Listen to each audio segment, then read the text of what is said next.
A spreadsheet is an interactive canvas for logging data and using formulas. The cells of a spreadsheet can hold a variety of things, including hyperlinks. Let's look at two types of links that we can add to a spreadsheet. First of all, let's make sure that we've clicked in a cell so that we can add something to it. Now, let's go to the Insert tab on the ribbon and click on it. Next, I'll find the hyperlink option and click on it. The menu that pops up allows us to add links. On the left side, I'll make sure that I've selected the existing file or web page option. In the address box, I'll type in a URL to a website to link to in my spreadsheet. I'll also add some text if I want a different preview to show than the URL itself. Then I'll click OK.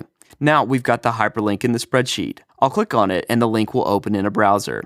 I'll go ahead and switch back to my spreadsheet, and next, we'll add a hyperlink to a different tab in the workbook. You can use the same option, but this time we'll choose the Place in this document option and choose another sheet name. Clicking on that new hyperlink will now take me to another sheet. I'm Andrew Childress for Envato Tuts Plus, and thanks for watching.